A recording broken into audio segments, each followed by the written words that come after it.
quisiera darles la bienvenida a todos quienes nos acompañan en este nuevo lanzamiento, en este caso de un número especial de nuestra revista semestral Punto y Coma. Habitualmente en este tipo de presentaciones las palabras iniciales son breves, en general improvisadas, pero en este caso voy a leer dadas las circunstancias. Siempre que presentamos un nuevo libro o revista en el IES, decimos que la ocasión es un motivo de alegría, especialmente cuando tenemos la casa tan llena como hoy. Pero ahora la alegría es adicional, porque con esta revista y este lanzamiento damos inicio a las celebraciones por los 20 años de nuestro instituto.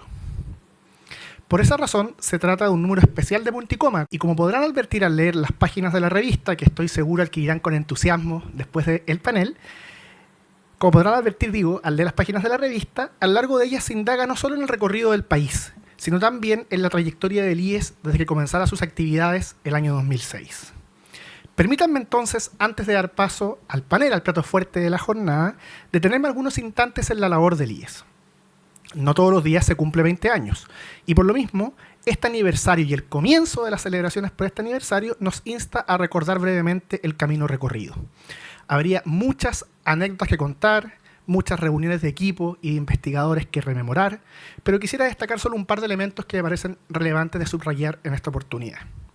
Lo primero que quisiera decir es que cuando llegué a trabajar al IES en abril del año 2013, el mismo día que asumía como director ejecutivo un entonces muy joven Daniel Mansuy, ya formaban parte previamente del equipo Joaquín Castillo, Pablo Ortúzar y Catalina Siles.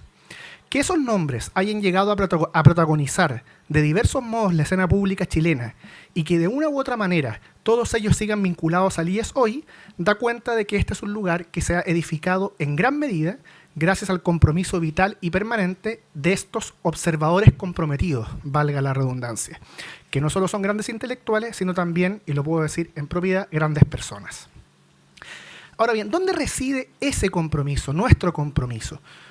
Antes que todo, en la convicción de que las ideas tienen consecuencias, con todo lo que esto implica, desde la relevancia de las humanidades y las ciencias sociales, hasta la necesidad de argumentar poniendo razones por delante. Dialogar con quienes piensan diferente y entender que para incidir en los destinos del país se requiere llevar a cabo previamente un auténtico ejercicio de comprensión y orientación. Haber perdido de vista la necesidad de este ejercicio le ha costado caro en determinados momentos a ciertos grupos políticos. Enseguida, nuestro compromiso también implica un puñado de principios que le dan sentido a nuestro trabajo, desde la subsidiariedad y la solidaridad hasta la dignidad trascendente de la persona humana. Unos principios que, como recuerda Manfred Svensson en su reciente libro sobre religión y vida pública, se resisten a tratar como relativo aquello que es absoluto. Pero el IES, junto con estas figuras que ustedes conocen y estos principios que orientan nuestra reflexión, también se ha construido gracias al aporte silencioso, abnegado y permanente de muchísimas personas que han hecho posible todo lo que hacemos a lo largo de estos años. Pienso en los integrantes actuales y pasados de nuestro directorio, en nuestros donantes, en los muchos ex investigadores que hoy se desempeñan en distintas universidades y reparticiones públicas, algunos de los cuales están acá presentes. Y sobre todo pienso en el equipo operativo que saca adelante a pulso el día a día del IES, incluido este evento. Muchas gracias a Anita, a Rosita, a Josefina y a todo el equipo operativo que hace posible esto. Ahora bien, el propósito de revisitar las últimas 2 décadas que late en la revista que hoy presentamos no responde únicamente a nuestra conmemoración institucional. Mirando hacia atrás, hoy sabemos que el año 2006 significó un punto de inflexión para Chile. Basta recordar que ese mismo año llegó al poder por primera vez la expresidenta Bachelet y que poco tiempo después, despuntó la denominada Revolución Pingüina. Estos hechos anticiparon fenómenos posteriores, como la irrupción de los jóvenes o la dificultad de los artífices de la transición de defender su obra.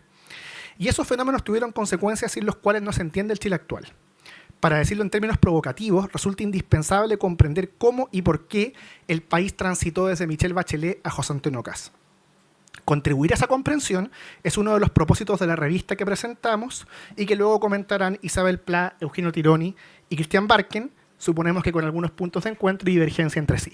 Muchas gracias por estar aquí a nuestros panelistas. Finalizo con esto. Hoy recibí un cariñoso mensaje de un ex integrante del IES, que hoy día vive fuera de Chile, que nos instaba a mantener siempre la llama sagrada del pensamiento en la política. Y como dice el Papa León XIV, en Magnifica Humanitas, cada generación recibe como herencia la tarea de dar forma a su propio tiempo. Confío en que el IES pueda continuar contribuyendo al país con ambos propósitos en sus próximos 20 años y que el panel que tendremos a continuación sirva como estímulo para ello. Muchas gracias por estar aquí y los dejo con Joaquín Castillo y Josefina Arauz.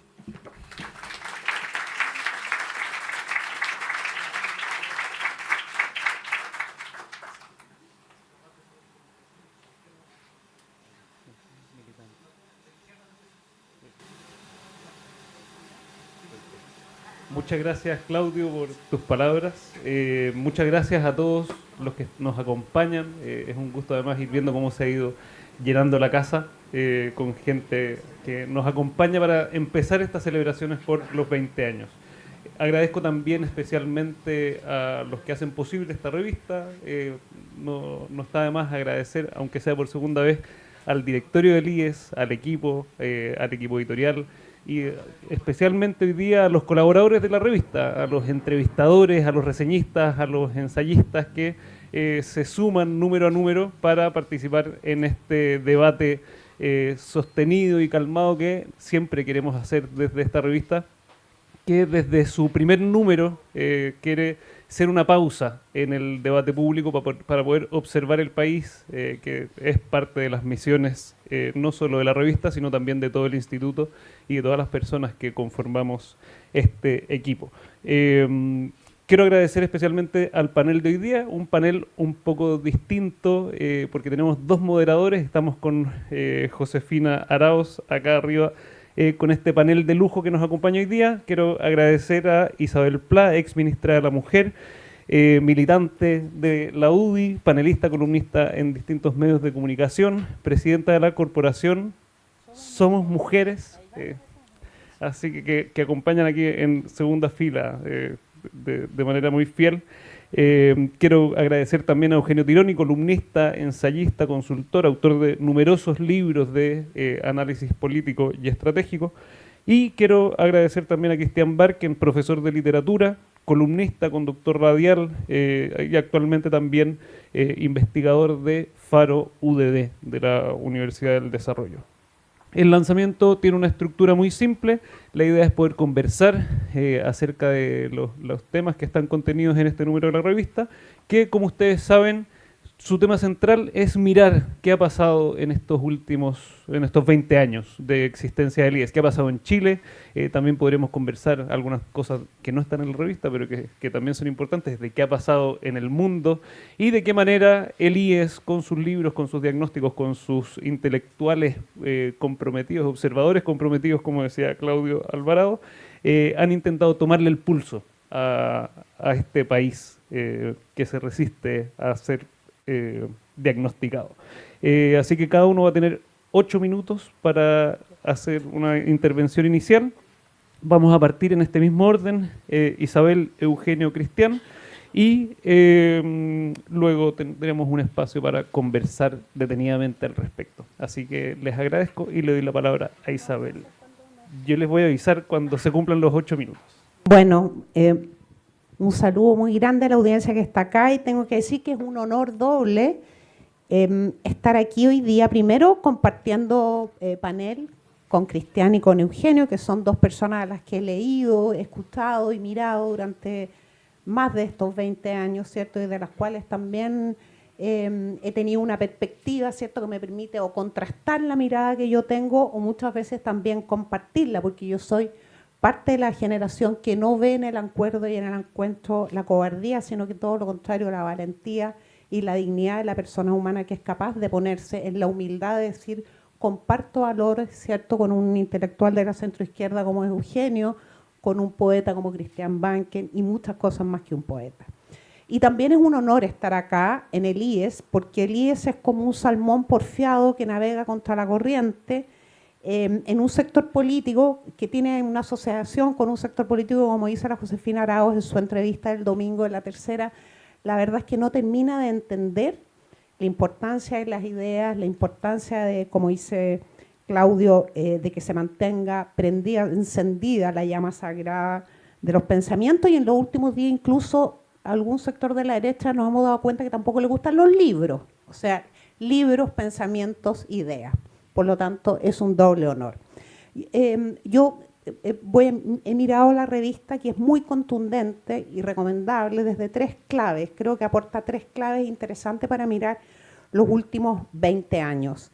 Y desde ya dejó planteado que observo un clima que plantea, ¿cierto?, que estos 20 años han sido 20 años de decadencia, de demolición de un montón de cosas, de instituciones, y yo no lo veo de esa manera. Sí creo que han sido 20 años muy complejos, distintos a los 20 años anteriores, pero también vibrantes, y los veo más que como decadencia, como una oportunidad, ¿cierto?, para que el país dé un salto muy importante en las próximas décadas. La primera clave, no cabe duda, y está bien planteada en los ensayos y entrevistas de la revista, es cierto que estos 20 años pasamos de la glorificación del consenso y del acuerdo a la disputa ideológica descarnada, y por qué no decirlo, violenta incluso muchas veces, agresiva por lo menos.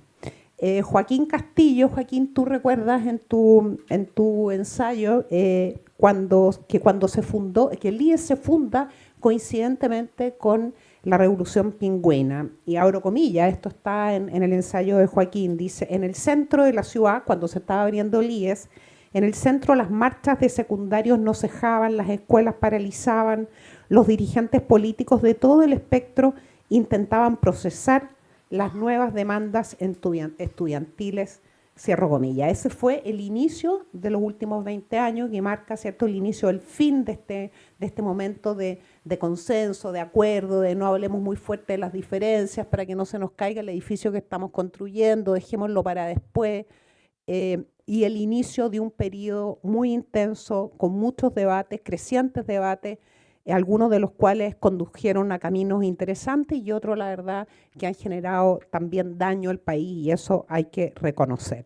En su ensayo del malestar al orden, Daniel Mansuy plantea algo que después repite también Ortúzar y también Carlos Peña, y que dice, ¿cierto?, que en estos 20 años y este quiebre de los consensos se da en torno a 2 tesis, la tesis de la izquierda, la tesis de la derecha, la tesis de la izquierda siempre explicando los problemas del país a partir, ¿cierto?, de los enclaves del pinochetismo y básicamente de la Constitución, que después ya se encarnó no en una persona, sino en una institución que se llama Constitución, y la tesis de la derecha, ¿cierto?, que se funda particularmente a partir, yo creo, desde el primer gobierno del presidente Sebastián Piñera, en reivindicar la obra de la concertación, una cosa muy curiosa, pero esa fue como el fundamento, ¿cierto?, de las ideas y de las reformas y del discurso que hemos escuchado de la derecha o de la centro derecha en los últimos 20 años, tal vez hasta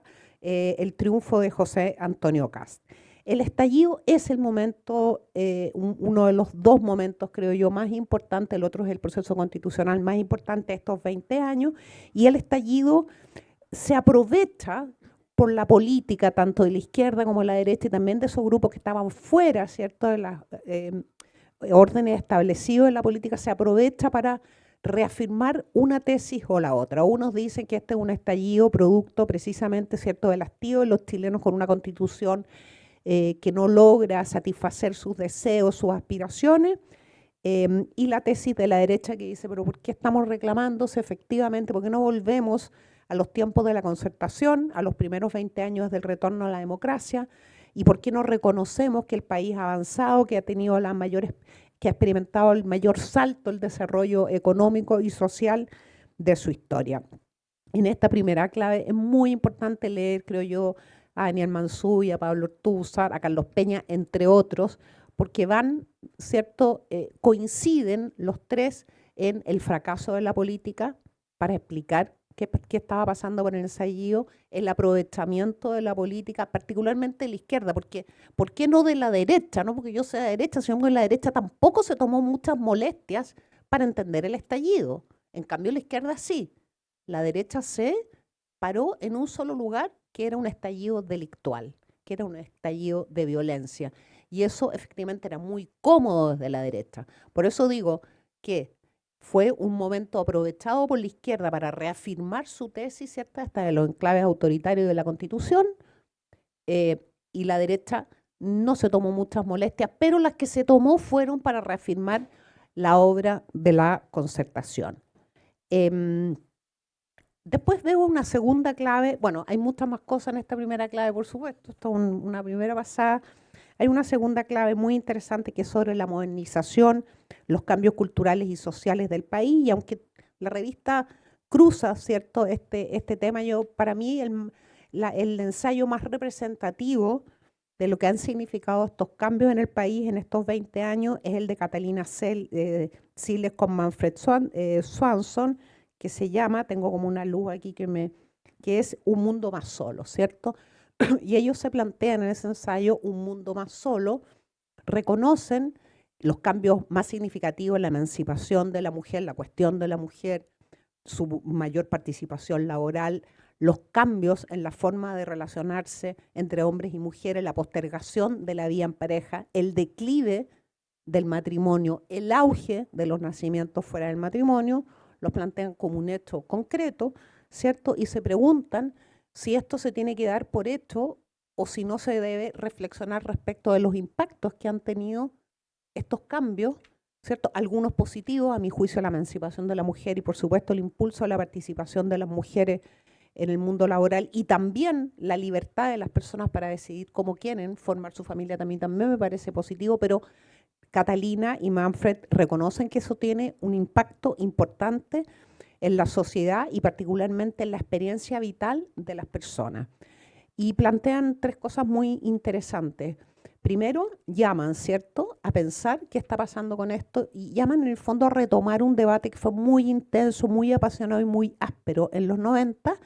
Los 90 fue el momento en el que yo me acerqué a la política, así que participé de esos debates en los que precisamente se conversaba respecto del impacto de una familia más débil en la sociedad. Después ese debate se apagó porque se consideró que hablar sobre ese impacto que era real, que es efectivo, suponía oponerse, ¿cierto?, a los cambios en pro de la libertad, de la fortaleza del individuo y particularmente a los cambios ¿cierto?, que abrazan la igualdad ante la ley y la igualdad de derechos y oportunidades entre hombres y mujeres. Después plantean también, ¿cierto?, un punto muy, muy importante y creo que ha sido abandonado, que es de qué manera esos cambios culturales y sus efectos, no los positivos, sino también aquellos efectos, esas externalidades de mayor vulnerabilidad, fragilidad en las relaciones, etcétera, caída de la natalidad, impactan según el lugar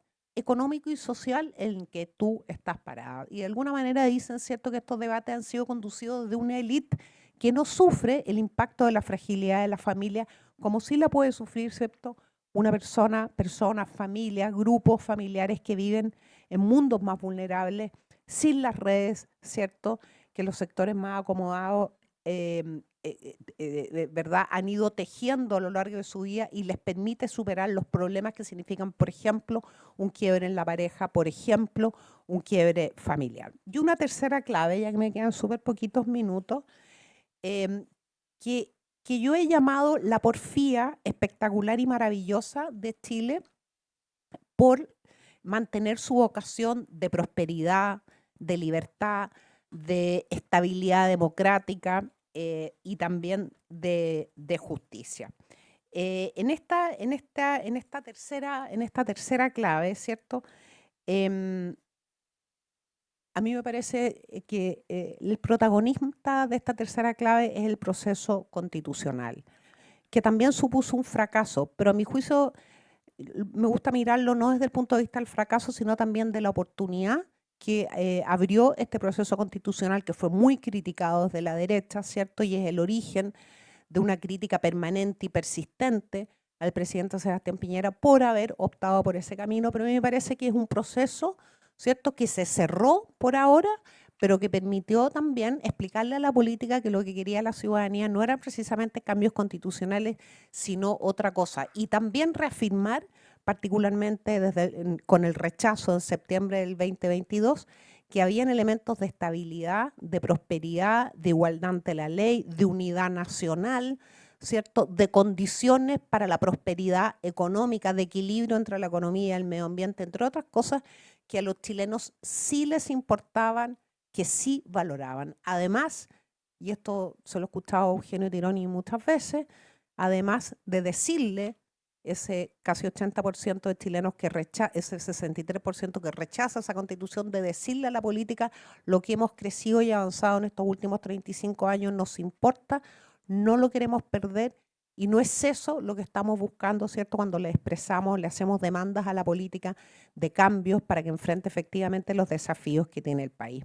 En esta tercera clave de vocación del país muy fuerte por la prosperidad hay tres protagonistas, que es el capitalismo, ¿cierto?, como amigo o como un antagonista, la educación, que Pablo Ortúzar aborda con particular agudeza en su ensayo, y pone el acento no en los temas de política pública sobre la educación, sino en la política que implica la educación como vehículo de movilidad social, y le reprocha con mucha fuerza, ¿cierto?, a una nueva generación de izquierda que haya atacado y haya de alguna manera ganado la guerra contra la selección por mérito, y eso haya supuesto la pulverización de los liceos emblemáticos, que fueron un lugar que efectivamente formaron académicamente y como seres humanos a una élite durante varias generaciones desde la educación pública. Y hay un tercer protagonista, que es efectivamente la Constitución. Por eso creo que el protagonista de esta clave de vocación por la prosperidad del país es, sin ningún lugar a duda, un proceso constitucional que se abrió con la peor derrota que ha vivido la derecha, que fue el resultado del plebiscito, ¿cierto?, de entrada a fines del 2020, en octubre del 2020, cuando casi el 80% de los electores de ese plebiscito dijeron que querían nueva constitución. Yo estaba en el 22%. Se cierra con la mayor derrota de la izquierda en septiembre del 2022, con el rechazo. Después se corona, podríamos decir, con el en contra, porque es como una coronación con el en contra, cerrando el proceso constitucional con la inmensa mayoría de los chilenos diciéndole a la política no era la Constitución.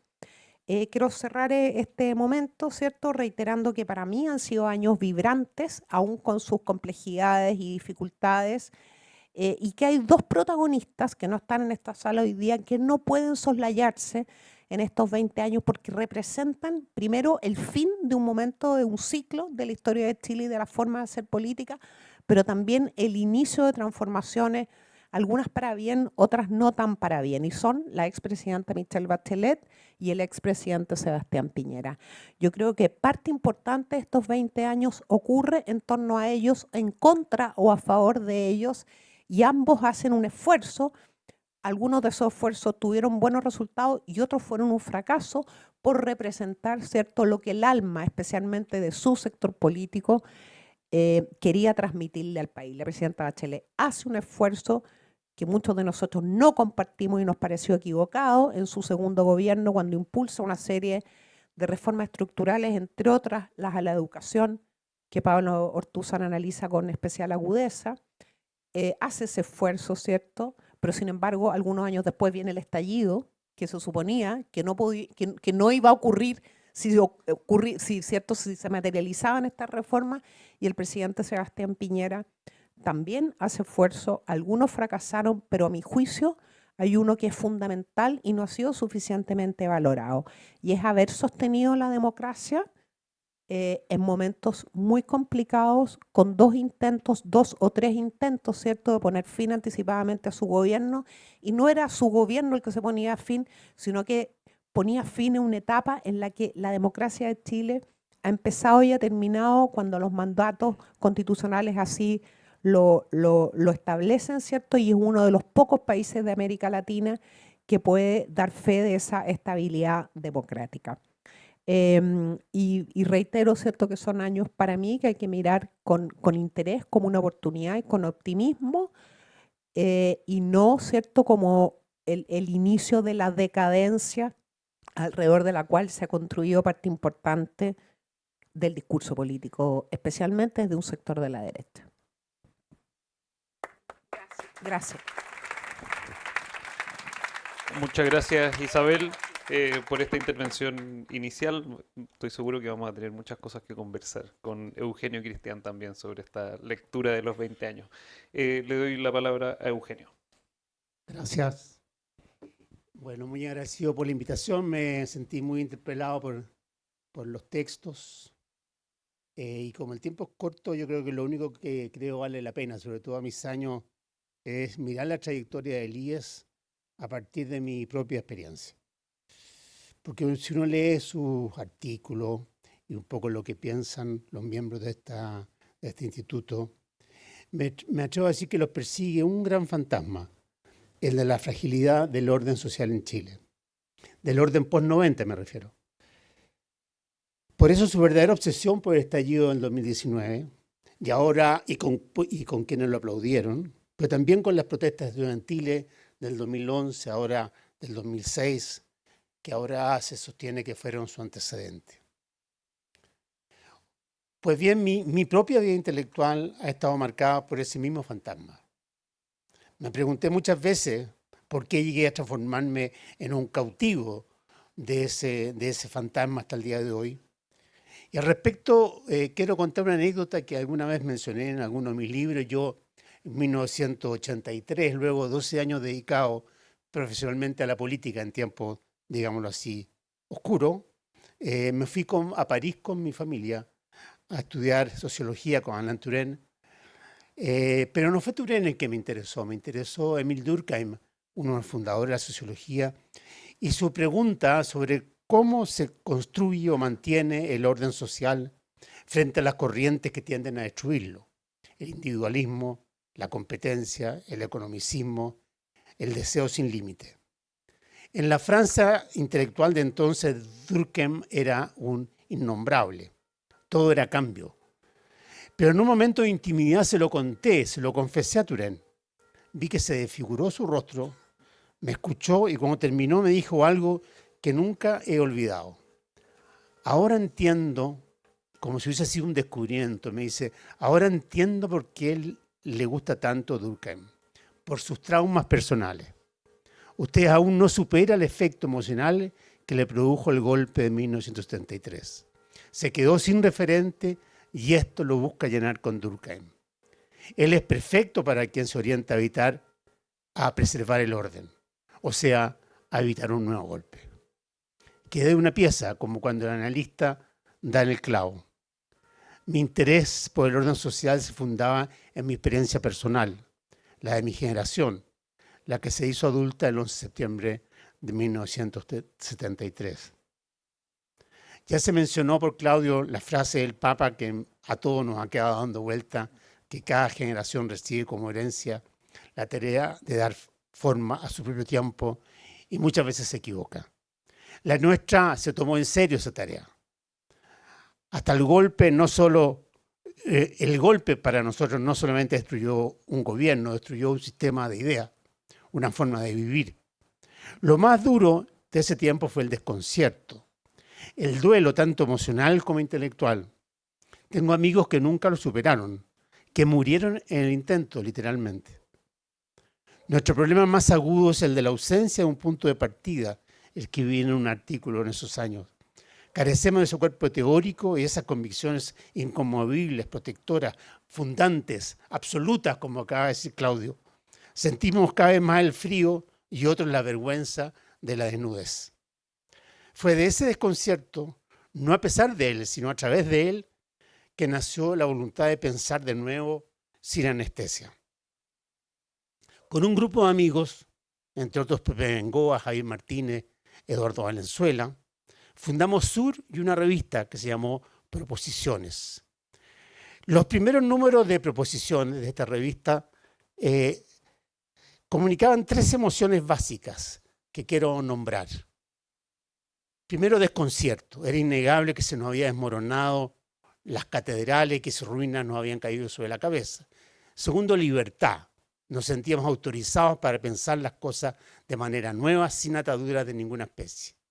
Y tercero, curiosidad. Estábamos definitivamente movidos, como diría Tony Judt, por el deseo de entender más que de tener razón. No estábamos solos.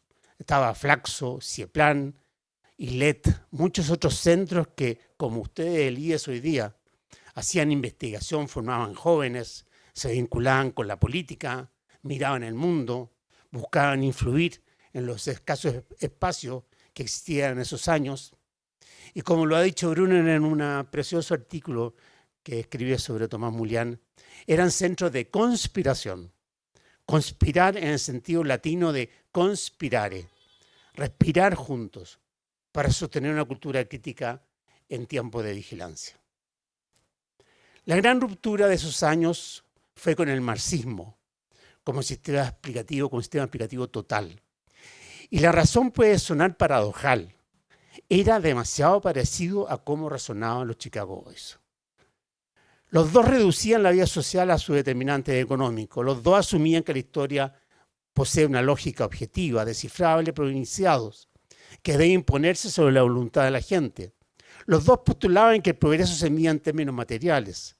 Los dos sostenían que las creencias, los lazos, las lealtades no racionales, los obstáculos eran obstáculos que una educación correcta terminará por disolver. Lo que estábamos rechazando con esto era una manera de entender la política. Era la idea de que existe una línea correcta que los iniciados deben imponer al pueblo con independencia de lo que el pueblo quiera o necesite. O mejor, diría yo, estábamos entendiendo, para ponerme a tono con Mansuyo en su artículo, qué es la política. Pero no todo fue negación.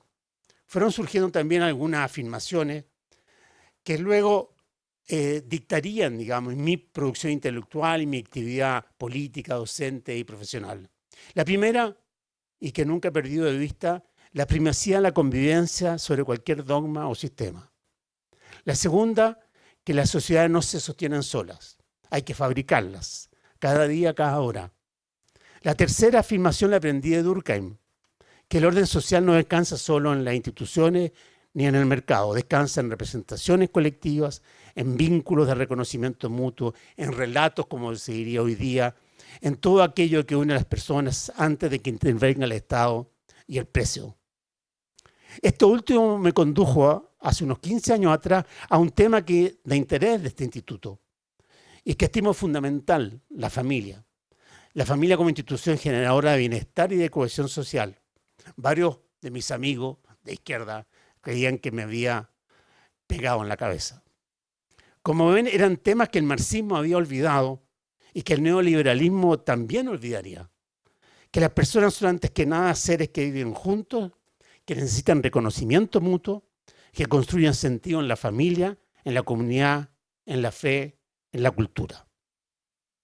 Permítame ahora, si el tiempo me permite, hacer un contrapunto entre esta trayectoria y la que veo en el IES. Veo una voluntad parecida de romper con la ortodoxia, hacia la izquierda y hacia la derecha. Aunque creo, si me lo permiten, que nosotros fuimos más duros con nosotros mismos. Claro, veníamos de un fracaso estruendoso, pero esto depende de dónde se sitúa el punto de partida. Veo la misma insistencia en buscar las raíces sociohistóricas de los fenómenos políticos.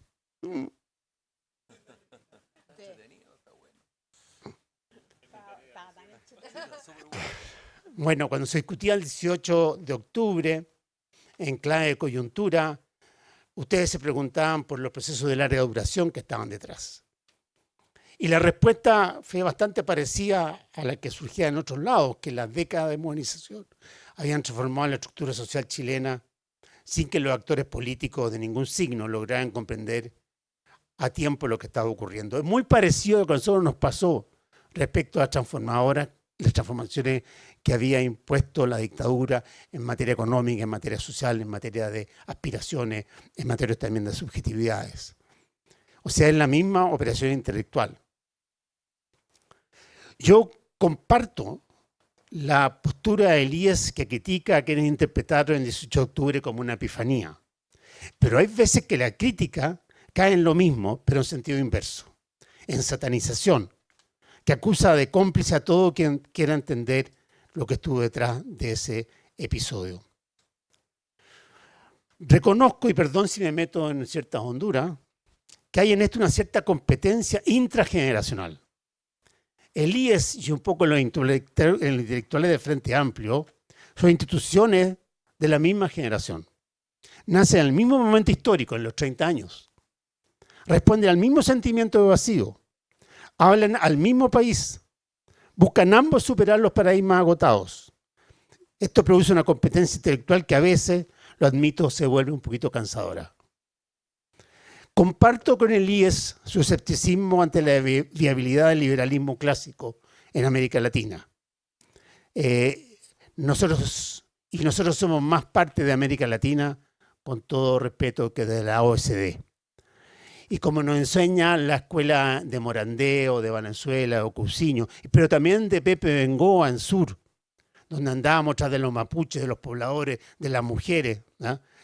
De todos aquellos que no encontraban arraigo en el proyecto moderno. Esto es lo que nos da un punto de coincidencia y una inocultable pátina conservadora de la cual nunca me ha avergonzado. No sé si es liberal conservadora o conservadora liberal. Me temo que lo segundo. Ahora termino este contrapunto con una observación más coyuntural. Mansuy, con su habitual elegancia, la llama la tercera alternativa. Así se refiere a José Antonio Cast y a su promesa de orden, autoridad y comunidad. Creo ver una mirada expectante hacia esa posibilidad, la de una derecha que haya aprendido que el mercado no basta, que la cohesión social importa, que las instituciones necesitan legitimidad activa y no solo funcionamiento eficiente. Y termino, aseguro que termino. Mansuy cita a Raymond Aron para recordar que la política tiene siempre una dimensión de tragedia. Pienso que el trabajo intelectual también. Ya conté cuál fue mi tragedia y la de mi generación, de donde nacieron los fantasmas que he perseguido y que me han perseguido a lo largo de la vida. Saberlo y asumirlo me ayudó infinitamente en mi trayectoria intelectual y personal. Por lo tanto, no puedo terminar estas palabras sin dejar planteada la pregunta, y que fue la que me interpeló leyendo la revista. ¿Cuál es la tragedia del IES y de la generación a la cual convoca? ¿Cuáles son sus fantasmas? Muchas gracias.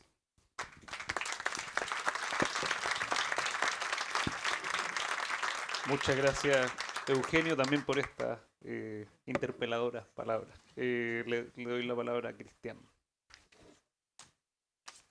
Muchas gracias. Primero que nada, muy contento de haber sido invitado a esta celebración de los 20 años del IE y a la aparición de este número de la revista Punto y Coma, y además de participar con estos dos compañeros de panel en esta conversación y en este encuentro. Yo voy a hacer una cosa, no sé, tal vez distinta, pero quiero partir citando un texto de Heidegger. Sé que a veces abuso de las citas de Heidegger. Es un texto que hoy día me parece que cobra mucha actualidad. El texto se llama Serenidad, a propósito de la tecnificación del mundo y de la última encíclica del Papa. Creo que ahí hay una conversación interesante entre esos dos textos. Heidegger habla en un momento, en esta conferencia, dice: no nos hagamos ilusiones. Todos nosotros, incluso aquellos que, por así decirlo, son profesionales del pensar, todos somos con mucha frecuencia pobres de pensamiento. Estamos todos con demasiada facilidad faltos de pensamiento. La falta de pensamiento es un huésped inquietante que en el mundo de hoy entra y sale por todas partes. Esa es la primera afirmación. Y luego, más adelante dice: la creciente falta de pensamiento reside así en un proceso que consume la médula misma del hombre contemporáneo, su huida ante el pensar. Esta huida ante el pensar es la razón de la falta de pensamiento, afirma Heidegger. Esta reflexión de Heidegger sobre, en este caso, un mundo tecnificado dominado por un pensar calculante donde no hay espacio para el pensar meditativo, se podría aplicar a una derecha tecnificada o una derecha calculante, que muchas veces ha despreciado el pensar, ha huido ante él, o simplemente ha carecido de él en momentos decisivos de nuestra historia política. Siempre me impresionó el ninguneo o el desprecio de esa derecha tecnificada de sus propios pensadores. Tengo una anécdota, yo he hecho muchas entrevistas, de haber entrevistado a un político muy importante, no lo voy a citar, de pensamiento conservador, aunque yo en la entrevista le cito como dándole un pase para que metiera el gol a Mario Góngora. Y me doy cuenta que al otro lado habían como unos ojos aterrados y vacíos. Podría haber sido cruel, suelo no serlo en mis entrevistas, y salí y traté de sacar al entrevistado de esa incomodidad. Pero no solo me pasó con él, unos meses después con alguien que parecía ser filósofo, no decir si era mujer o hombre para no dar tanta pista, de la derecha, me ocurre lo mismo. Y claro, me pasaba que estaba releyendo mucho a Góngora, apreciando mucho la lectura de Góngora, y le vuelvo a citar a Góngora y me encuentro con lo mismo. ¿Ya? Bueno, eso de alguna manera siempre me llamó la atención en una parte de la derecha. Y nosotros, yo era militante de izquierda, en la universidad siempre sentíamos que el pensar en realidad estaba en la izquierda, que en la derecha no había prácticamente pensar, y si había pensar, era un pensar ninguneado por su propio sector. Yo creo que esa ausencia de pensar en esa derecha tecnificada o tecnificante ha tenido enormes consecuencias para la política del país.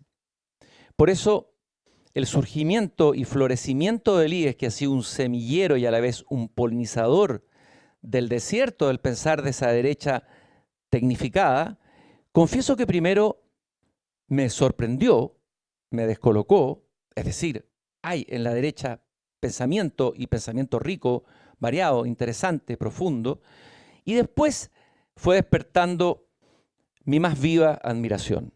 Nada mejor para la izquierda que una derecha pensante, interpelante, intelectualmente desafiante, pero al mismo tiempo dialogante, porque también hay que decirlo, hay algunos pensadores, entre comillas, de un sector de la derecha que parecen practicar más bien la práctica de la descalificación del adversario, la cosa desaforada, gritona, etcétera, que no ha sido nunca para nada el estilo del IES, siempre en conversación y diálogo con los que piensan distinto. Bueno, y encontrar en ese IES a intelectuales públicos jóvenes llenos de energía y dispuestos a dar la batalla de las ideas, no me gusta la batalla cultural, la batalla en el buen sentido, la discusión de las ideas, y no abandonar el pensamiento, no huir ante él para impedir que el desierto avance en su propio sector. Y eso tiene para mí un valor tremendo. Y quiero ahí decir que cada artículo e intervención pública de Pablo Ortúzar, aquí probablemente a muchos no los voy a citar, voy a cometer injusticias, Daniel Mansuy, Josefina Araos, Claudio Alvarado, Manfred Svensson y tantos otros, me han hecho pensar, dudar, poner en cuestión muchas de mis certezas, a veces añejadas, y ha sido de alguna manera, tengo que decirlo, una suerte de pequeña escuela para mí. Y esto es harto decir para un viejo ex militante del MIR y del MAPU, obrero y campesino, nunca vi un obrero y un campesino en ese MAPU, pero en plena dictadura, y ahora un huérfano político, y fané y descangallado, como diría el tango, ¿no? Bueno, me he encontrado en el IES con una editorial, una revista, conversaciones que han sido muy oxigenantes en tiempos de huida del pensar, en tiempos de fanduralización de la política, en tiempos de tecnificación del mundo y también de la política. Y siempre ahora puedo decir, después de ver estos 20 años en que el IES ha madurado muy bien, que me ha faltado un IES socialdemócrata en Chile, que tuviese el talante, el peso y la influencia de este IES. Y ahí quiero cruzar una reflexión personal, como han hecho ustedes dos, de estos 20 años, de estos años que partieron en el año 2006 y que terminan ahora con el lanzamiento de la revista de los 20 años del IES. También han sido años decisivos han sido años de tragedia. Yo no puedo decir que yo haya vivido una tragedia como la que vivió la generación de Eugenio, yo vengo inmediatamente después, pero milité en el mismo partido, ¿no? Creo que militamos en el mismo partido, en esa misma raíz que fue el MAPU. Yo era un militante mucho más joven. Me tocó vivir la dictadura, fui militante y luché contra la dictadura con mucho orgullo y me sentí muy orgulloso de la transición que se hizo en Chile. Y creo, y para mí fue la transición democrática, la salida a momentos de desesperanza absoluta que se instalan en los países donde hay regímenes dictatoriales, y para qué decir donde hay regímenes totalitarios, ¿no? Bueno, el estallido es para mí tal vez no una tragedia en el sentido de que me haya costado a mí el exilio ni nada de eso, pero sí un duelo. Un duelo que trato de contar en mi último libro, El pedestal vacío, Confesiones de un apóstata. Significó un duelo, significó ir caminando por las calles de Santiago y de pronto descubrir y darme cuenta, mientras veía la destrucción del espacio público, mientras veía la destrucción del barrio donde habíamos vivido con mi familia, del barrio donde estaba el café tan querido, creado por mi señor, un café librería que está ahí en la calle Mosquieto, de ver también luego la destrucción con mis propios ojos del plan de la ciudad de Valparaíso, cuando trabajé en la editorial de la Universidad de Valparaíso, y darme cuenta que alrededor mío, en el entorno de las personas más cercanas, crecía una especie de euforia. ¿Me quedan 2 minutos? ¿Que tanto hablé? Pues yo no se da cuenta cuando uno habla, no se da cuenta tanto lo que habla. No, perfecto. Me di cuenta cómo iba prendiendo una cierta euforia y al mismo tiempo una negligencia de darse cuenta de cómo se estaba poniendo en peligro la democracia. Y eso para mí fue un antes y un después. Es como una descorrida de velo. La izquierda había sido víctima, ¿no es cierto? Víctima frente a un victimario que había sido una derecha, que había despreciado la democracia, que había no solo apoyado un golpe militar, sino que no había tenido estoy hablando de la derecha política, que no había sido capaz de pararse frente a Pinochet cuando se presentó como candidato y haberle impedido que fuera candidato o haberle sugerido que no fuera candidato, prolongando una dictadura personalizada.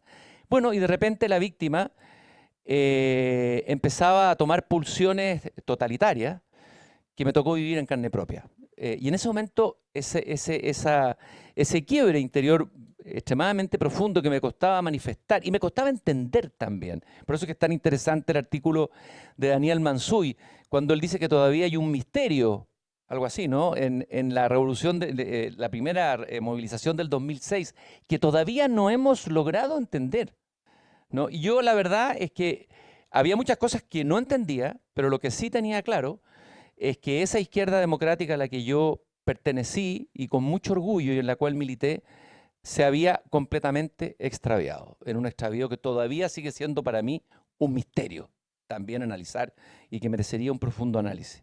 Bueno, de alguna manera en los artículos, voy a saltar lo que quería decir de la revista, a lo mejor vamos a tener la oportunidad de hablar porque ya me van a quedar como 10 segundos. En la revista fui encontrando algunos elementos de análisis muy interesantes para entender estos 20 años que a todos nos han marcado de alguna manera, y a mí profundamente, personalmente, y entender de que lo fundamental que es contar con una caja de herramientas para poder analizar la realidad y sobre todo conversar con la realidad.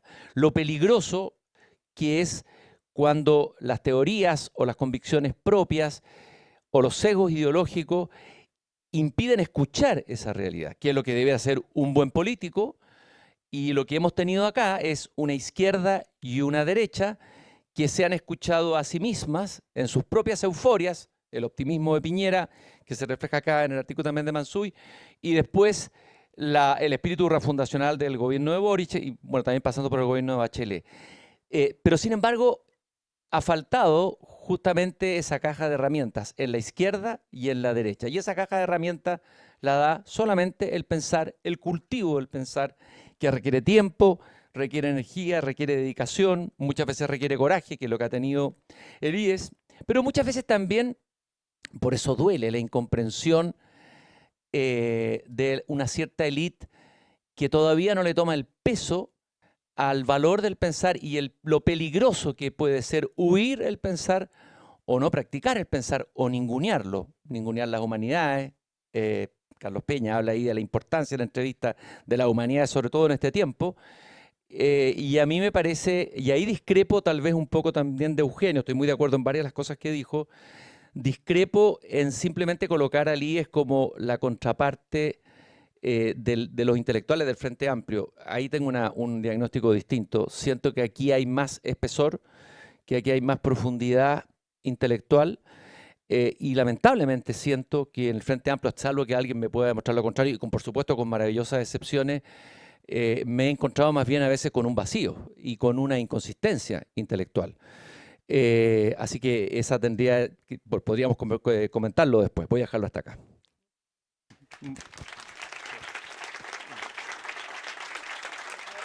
Muchas gracias, Cristian, por tus palabras. Ahora vamos a tener un momento de diálogo y para poder responder, también interpelarnos en nuestras intervenciones. Josefina.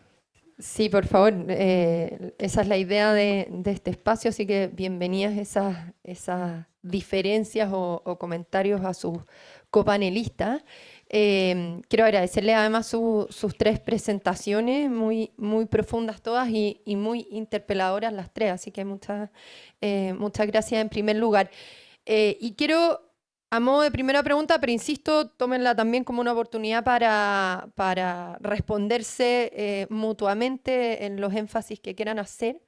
Pero tenemos esta pregunta inicial justamente a propósito del artículo que abre el número y que los tres han citado, que es el de Daniel Mansuy, con su lectura, una gran síntesis, ¿cierto?, del recorrido político en estos 20 años y de los intentos de la política por responder al malestar y cómo se pasa, cómo se pasa desde los intentos por responder al malestar al retorno del orden con la llegada del presidente Kast a la moneda, ¿no? Esa lectura que ofrece Daniel, y esa es la primera pregunta, ¿les parece convincente a modo de síntesis? ¿Les parece pertinente? ¿O consideran que es necesario añadir alguna otra variable que permita terminar de dibujar el diagnóstico que ahí se intenta ofrecer? Eso como primera pregunta.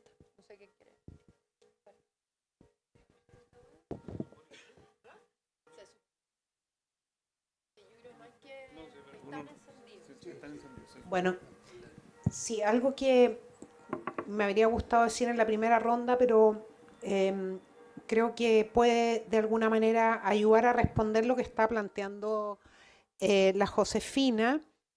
En esta reemplazo, ¿cierto?, de esta glorificación del acuerdo y del consenso, que creo que sumando y restando le hizo muy bien al país, y este paso, ¿cierto?, a una cancha de disputa muy intensa, ideológica, y en otros ámbitos también, pero fundamentalmente ideológica, hay un elemento bien importante y creo que dice relación también con la idea del orden al que hace referencia la Josefina, y es el reemplazo de las referencias políticas tradicionales, ¿cierto?, de las ideas. En Chile y en el mundo probablemente tratábamos de agrupar las ideas en torno a la derecha y a la centro derecha, a la izquierda, a la centro izquierda, como desde la igualdad, de la preeminencia de la igualdad, y en la derecha desde la preeminencia de la libertad, quizás con un agregado que era la dignidad de la persona humana.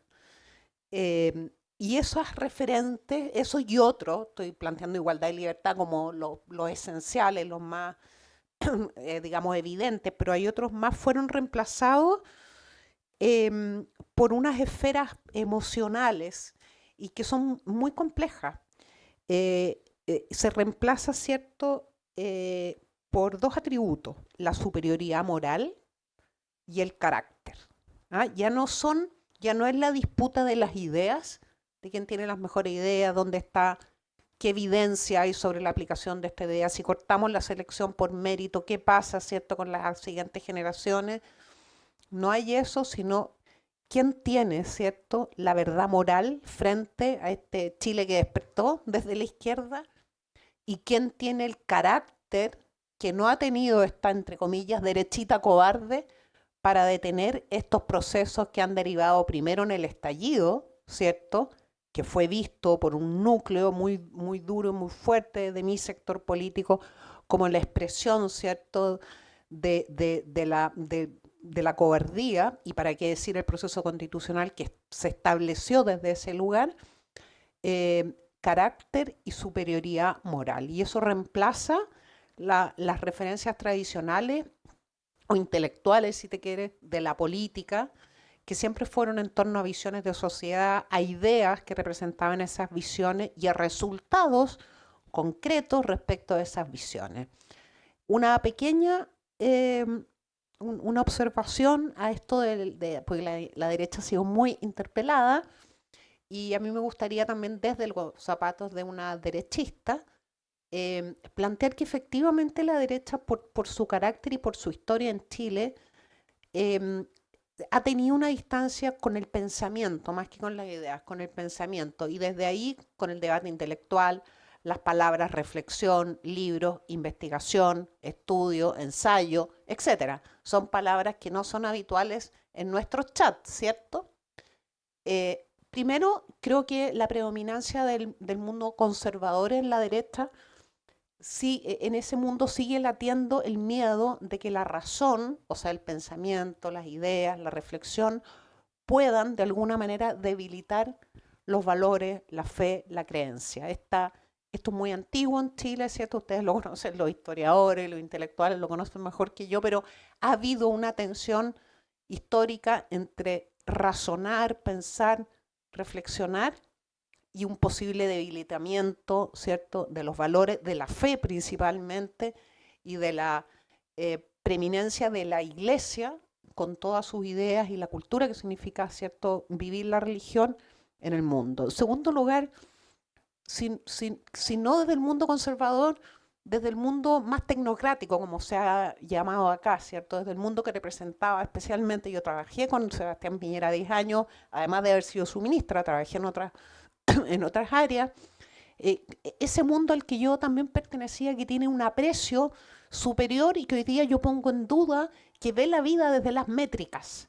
¿Cuánto tiempo me demoro en hacer esto? ¿Cuánto vale esto? ¿Cuánto crecimiento? ¿Cuánto empleo va a costar? ¿Cuánto impacta el empleo? 2 puntos más del salario. O sea, nosotros formamos parte de una cultura, de un universo que, para bien o para mal, tenemos un primer referente que es la métrica, en todo sentido. Y para reflexionar se necesita tiempo, paciencia, y a veces los relojes, que son métricas, de alguna manera, ¿cierto?, son contradictorios con esos espacios que necesitamos para reflexionar. Yo le envidio a la izquierda el valor que le da a esos espacios de reflexión, pero por otra parte también le adjudico a esa tendencia a reflexionarlo todo y a pensarlo todo y a no poner nunca un stop en esa materia, muchas de las ideas, ¿cierto?, que a mi juicio no han sido las mejores y han tenido impacto en el mundo, pero particularmente también en Chile. De alguna manera el voluntarismo, ¿cierto?, que se expresa en alguna izquierda pre-año 73, pero más recientemente en ese voluntarismo del Frente Amplio, que insiste en su idea, aunque la evidencia le dice que no, y en los voluntarismos, ¿cierto?, de otros sectores políticos que también insisten en mirar el mundo no desde las métricas como nos gusta a nosotros, sino de solo subjetividades. No sé si quieren responder también. A ver, bueno, se me ocurren muchas cosas, pero yo no he interpelado en ningún momento a la derecha, quiero decir. Más bien, no. Pero digo, sobre la pregunta de Josefina, a mí me gusta de la mirada Mansuy el que pone sobre la mesa los actores sociales, los movimientos sociales, en este caso, pero siempre le presta más atención al movimiento social, digamos, que es su contraparte, digamos, o sea, va a decir estudiante, movimientos estudiantiles, elites, Pío IX, o sea, y hay otras corrientes más subterráneas que prácticamente no son mencionadas y que también tienen que ver con la vida de las personas. O sea, los famosos malestares, bueno, algo lo menciona Daniel, los famosos malestares, la violencia doméstica. Hay otras dimensiones que yo mira, yo aplaudo que se ponga sobre la mesa el protagonismo de la capacidad de agencia de ciertos actores, pero de pronto me echo en falta, digamos, poner también sobre la mesa ciertas tendencias que, claro, que en general no fuimos viendo y que se fueron acumulando y terminaron en esta, a mi juicio, con todo respeto, mini tragedia, digamos, que fue el estallido. O sea, está bien que a uno lo haya marcado, digamos, personalmente, pero históricamente no creo que tenga la envergadura que han tenido otras tragedias en términos de su peso, de marcar épocas intelectualmente hablando.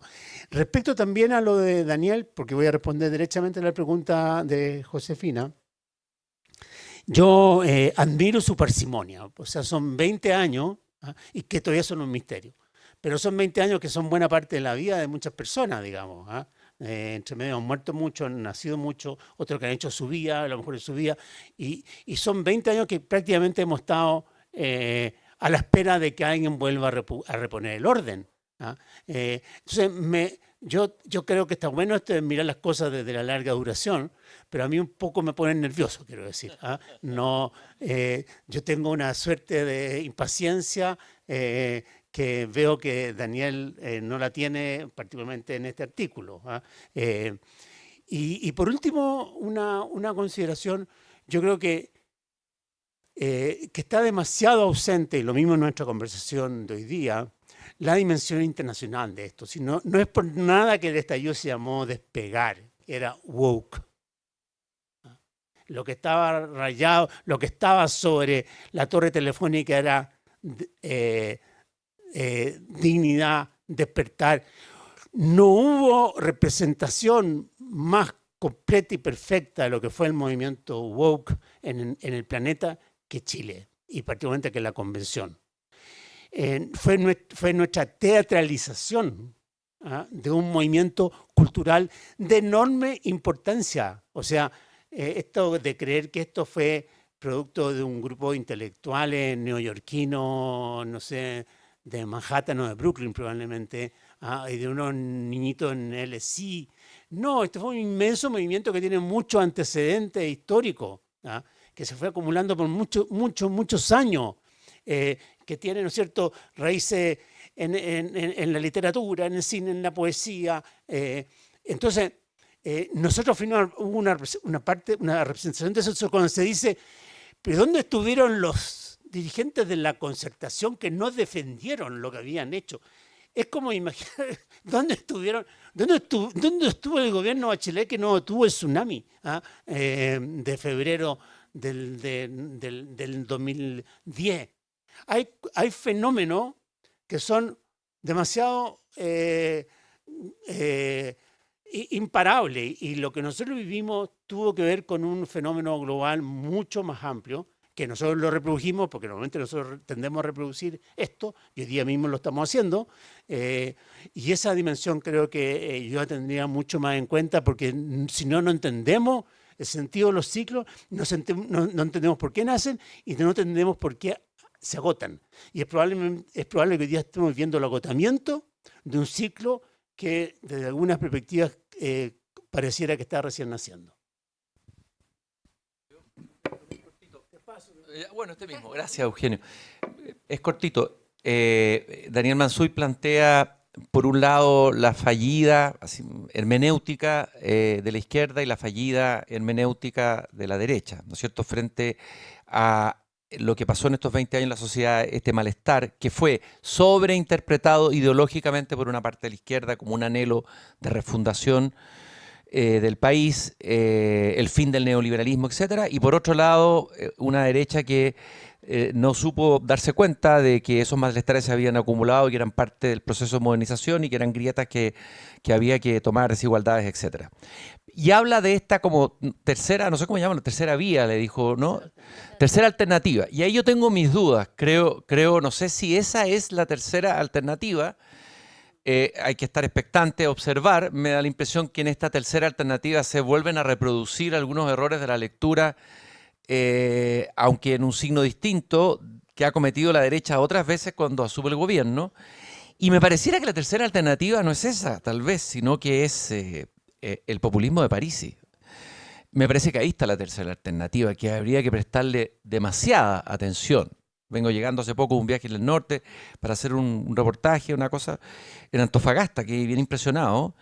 Conversé con mucha gente y hay que pensar que de alguna manera Parisi, sin cajas de herramientas intelectuales ni intelectualismo, ha tenido sí una intuición para conectar, tal vez con una parte importante de ese malestar que se manifestó en 2019, que no iba a votar, de una parte de los ciudadanos que no iban a votar, pero que tal vez salieron a protestar en ese momento, y que se identifican con su discurso. Entonces habría que prestar mucha atención a ese, porque el tema es que ya hemos agotado todas las posibilidades que da el espectro político chileno, porque dentro de todo, digámoslo, a pesar de todos los descarrilamientos que tuvo la misma izquierda, vuelve el Frente Amplio a meterse de nuevo en la lógica democrática. Uno puede criticar al Partido Republicano, pero hasta el momento no ha mostrado que se salga de la lógica democrática. Pero ahora vamos a probar, o podemos probar si esta tercera vía, si es que es tercera vía de verdad o no, con la verdadera tercera vía que puede llegar, ¿no? Un fantasma recorre Chile. Eso. Muchas gracias, Cristian. Hablamos mucho de fantasmas hoy. Pone nerviosa.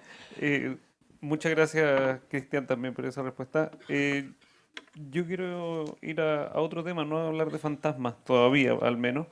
Pero tiene que ver con algo que hablaba la Isabel al comienzo de su exposición, que a veces interpretamos estos últimos 20 años como pura decadencia, como pura estridencia en la política, mayor fragmentación, dificultad de encontrar acuerdos, interpelaciones del avalado.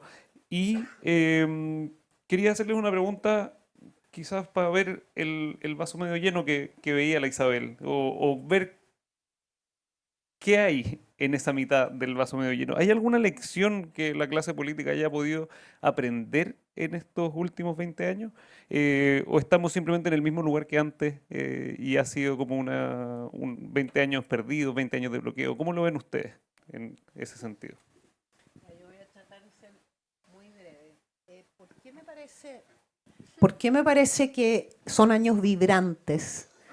Primero porque son la segunda etapa de la etapa que efectivamente es la etapa más modernizadora en la historia de Chile, probablemente en todo el sentido, o sea, estabilidad, desde la transición hasta el 2006 precisamente, estabilidad, recuperación de la democracia, estabilidad democrática, progreso, pobreza, en fin. Yo en eso, yo creo que la prosperidad de aquellos años y el éxito de esos años son inapelables, sin perjuicio de las cosas que hay, de los problemas alrededor. Para mí son años vibrantes estos últimos 20, primero porque dan cuenta del resultado de ese éxito de prosperidad, ¿cierto? Y ahí significa movilidad social. Carlos Peña habla también en algún momento de la modernización, con lo que eso significa no solo movilidad social, sino dice movilidad simbólica o algo así. O sea, no es solo tener más plata, más recursos, mejores recursos para vivir, sino sentirse también que estás en otro lugar distinto al que estuvieron tus padres y tus abuelas. A la derecha le ha costado ver eso que es más simbólico, ¿cierto? Por esto de las métricas. Eso para mí es muy importante. Es el resultado en primer lugar de eso. En segundo lugar, un tema que a mí me convoca especialmente y es la mujer, ¿cierto? La emancipación de la mujer. Por emancipación me refiero a la igualdad ante la ley, a la igualdad de derechos y de oportunidades entre hombres y mujeres, por lo menos constitucionalmente, después hemos ido avanzando para que sea realidad, y eso lo veo muy bien en estos últimos 20 años, sin perjuicio del ruido que generó un feminismo radical que copó tanto la cancha que hoy día feminismo es sinónimo de ese feminismo radical y furioso. y copó la cancha porque el otro feminismo se salió, ¿ya? Entonces, sin perjuicio de eso, que es un ruido para mí, el ruido que se convirtió en una caricatura, en un meme, en las mujeres de Chile, como en el resto del mundo y particularmente en América Latina, ¿cierto? Han dado pasos muy importantes, las legislaciones lo han hecho, se ha puesto en un lugar muy central el rechazo a la violencia en la casa, en la pareja, en fin, han ocurrido ahí cosas muy importantes y lo veo bien. Y en tercer y último lugar, hay muchos más, pero a mí me gusta un Chile que tiene diversidad en la expresión más noble de la palabra diversidad, ¿cierto? Cristian decía, fui al norte. El norte es un mundo distinto hoy día, marcado por la minería, por otras cosas, por la arqueología. O sea, no somos un Chile uniforme y eso a mí me encanta. El sur, donde vive el cierto Puerto Vara, es distinto. Hay diferencias, diversidades marcadas por la geografía, el lugar que tú has elegido, pero también por el mundo al que pertenece. Todo esto que antes llamamos, ¿cierto? En los 90 llamamos las tribus. Yo lo veo, no tengo niños, pero tengo sobrinos de 20 y tantos años, y es espectacular, viven mundos que yo no tenía idea que existían. Eso también para mí es diversidad y lo veo bien. Hay una resistencia a la diversidad, creo que el gran problema que tenemos hoy día es la furia, la rabia contra los migrantes.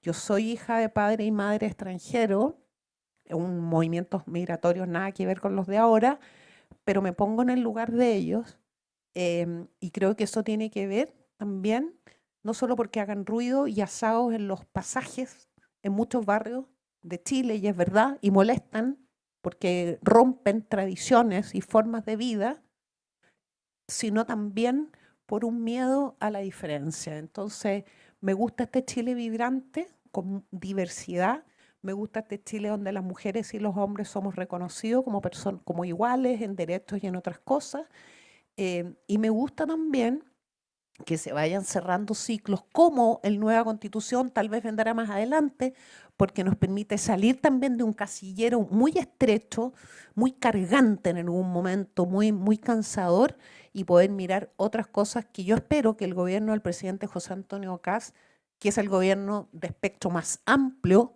del que yo recuerde, bastante más amplio que los gobiernos a los que yo incluso pertenecí, pueda mirar ya fuera de esa camisa de fuerza de la nueva constitución y dar pasos que sean efectivamente sustantivos.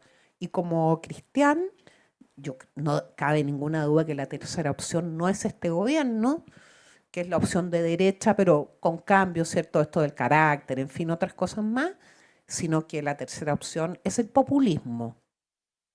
Podría ser el candidato que se mencionó acá, como podría ser otro que no conocemos. No sabíamos de la existencia de la lista del pueblo hasta 2 meses antes de la elección de la Convención Constitucional. Son mundos que, precisamente por lo diverso que es Chile, tal lo mejor nosotros no conocemos todavía.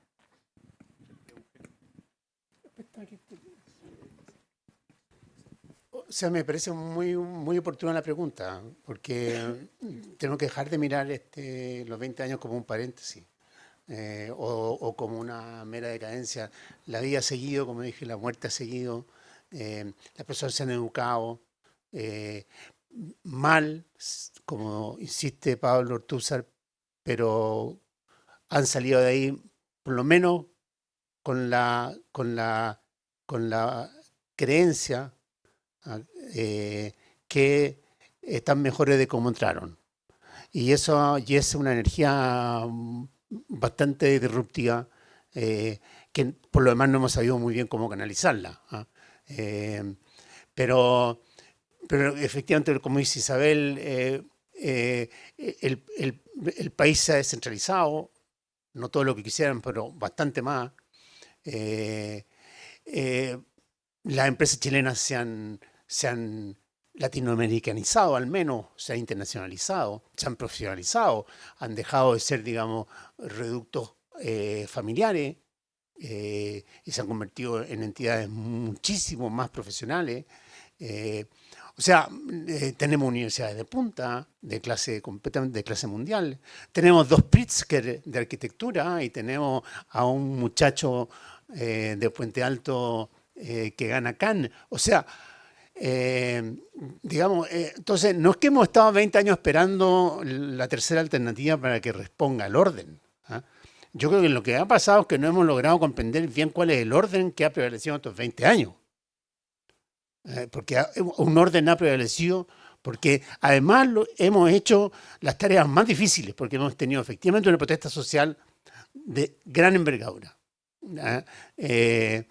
Segundo, hemos tenido proceso constituyente, que creímos que era el remedio, y que además fracasa en su propósito original. Pero todo esto nos ha permitido transitar sin romper las instituciones, sin romper la democracia, sin terminar en lo que podríamos haber terminado después de octubre del 19.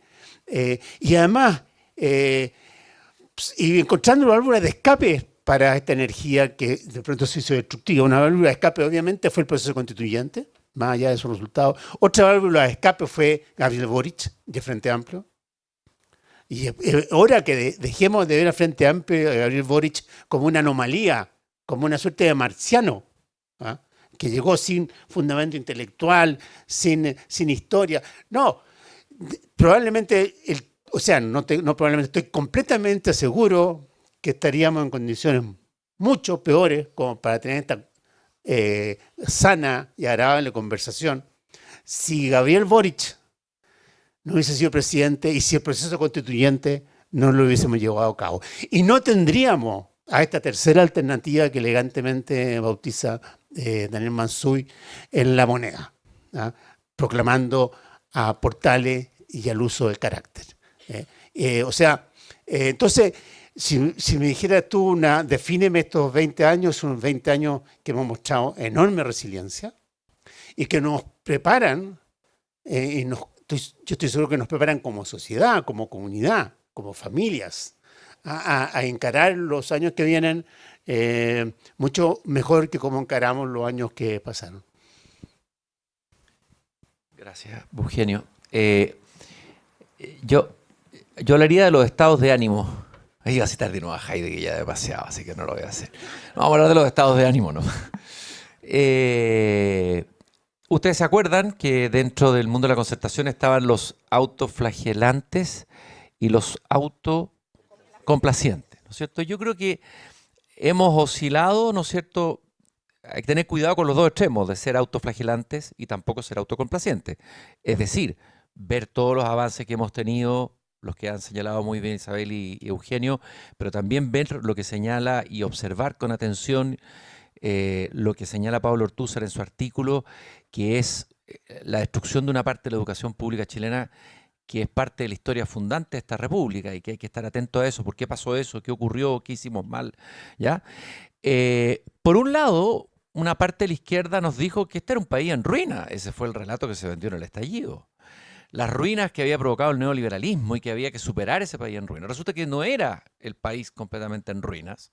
No, habían cosas buenas, habían malestares profundos, pero había ahí una nueva clase media fragilizada por el tema de salud, por temas muy importantes, previsión, salud, etcétera, pero que no querían una refundación, pero había algunos que decían que esto era un país en ruina, lo íbamos a cerrar, se acababa el neoliberalismo en Chile, refundemos todo. Eso no ocurrió. Y tampoco el gobierno de Boris dejó un país en ruina, como dijeron algunos en la derecha. Tanto es así que parece que el programa de seguridad no era tan malo, el programa del gobierno anterior. Eso nos acabamos de enterar hace poco. Entonces, me parece que hay que tener cuidado con esa autoflagelación y ese diagnóstico tan radical.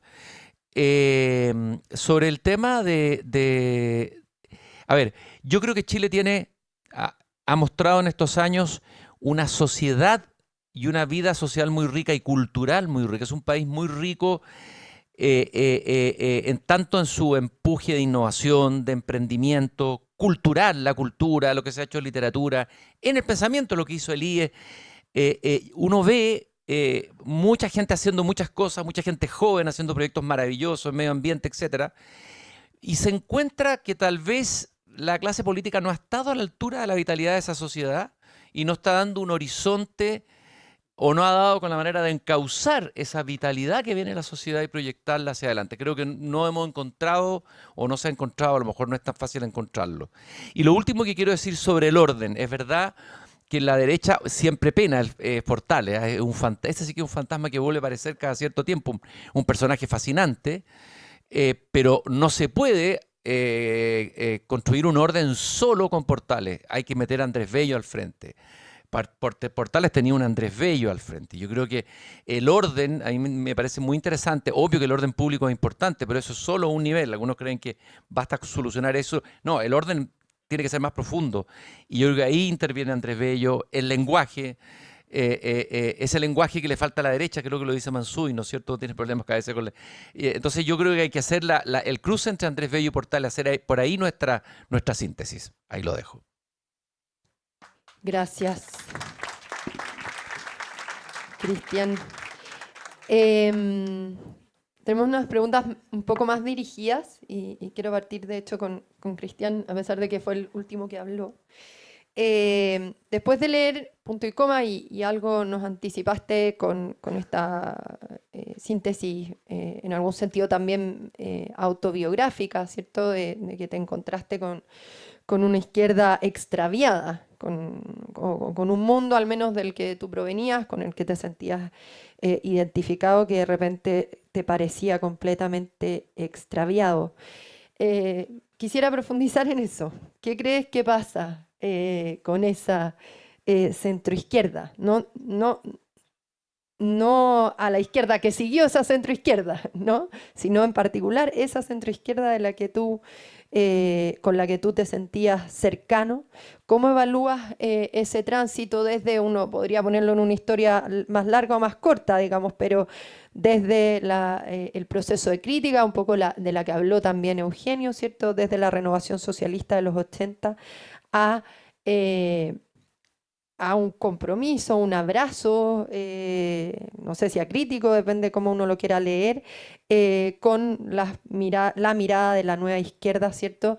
Y que se vieron con mucha claridad, primero en la interpretación que esa izquierda en general hizo del estallido y luego lo que pasó con el gobierno de Gabriel Boric y sobre todo el primer proceso constituyente.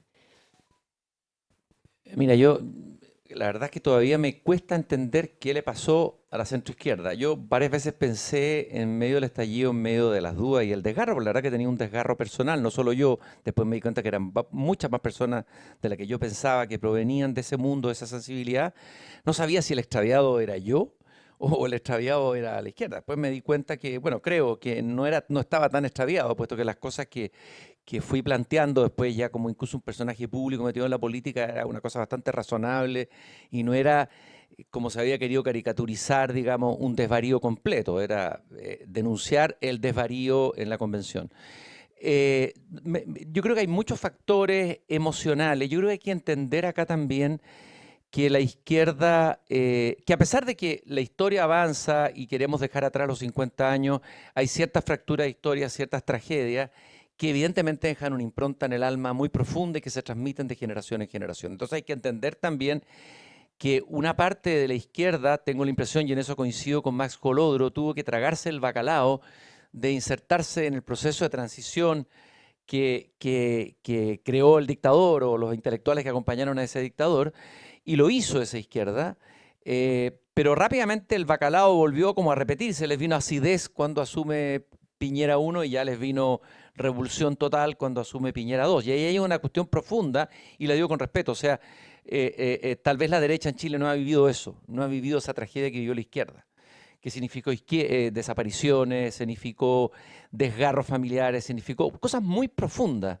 que están manifestadas en muchas obras literarias, podría citar muchas, pero no quiero dar la lata, y creo que esa herida de alguna manera volvió como a abrirse, se quiera o no, en el estallido. Incluso ciertas generaciones jóvenes la retomaron. Dicho esto, sin embargo, sigo afirmando que hubo ahí un extravío, una falta de lucidez y una abdicación del sector de centroizquierda de su propia historia. A mí lo que me llamaba la atención era que se abdicara de lo que se había hecho de una manera tan olímpica.